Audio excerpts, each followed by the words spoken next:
Hi everyone. I'm on holiday at the moment. I'm in a Schrebergarten, what you call an allotment in England, and I'm having some time off. But I'm going to record a video for this week anyway.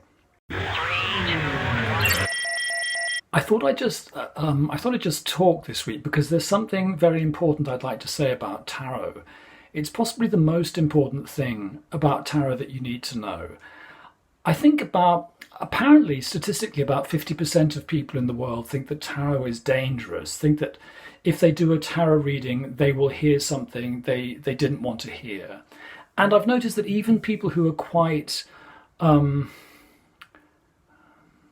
familiar with esoteric things can be a little bit uncomfortable during tarot sessions because they fear that bad cards will crop up in their readings and that will foretell bad things. What I want to say is absolutely not, and we really have to let go of this rather old-fashioned, fearful view of tarot and oracle. My view is this. It's very important in life to believe that life, that existence, that the world, that the universe is fundamentally benevolent, that there is something good about being here. And in my view, when we do an oracle like tarot, we are communicating with the universe or with the spirit guides, if we like to frame it in that way.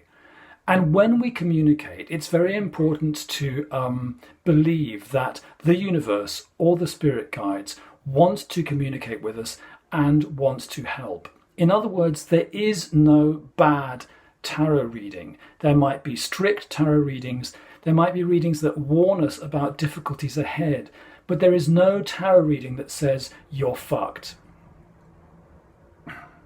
Okay, so what happens when we draw the Tower or the Ten of Swords? Those are really the only two scary cards in the deck. I mean, everybody knows or should know that death does not mean death. Death means transformation. That's not a problem. Ten of Swords and Tower are a bit more challenging.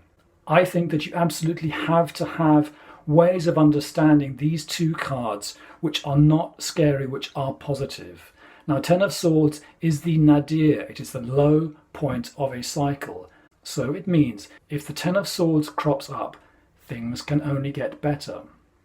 What about the Tower? Well, something quite dramatic is happening in the Tower, but you can read up about this card. There's quite a lot of very interesting background here.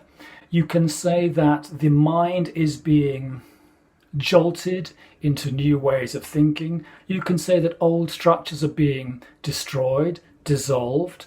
Let's not use too violent language here. You can also say that the Tower refers to the legend of the chasing of the demons out of the house of God. Do your research and settle down with some interesting, in-depth, helpful, positive meanings for these cards.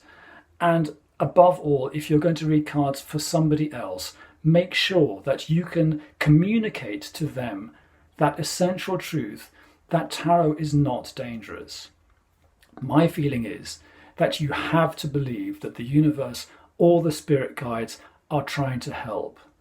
If you don't believe that, then you shouldn't read tarot. Bye now.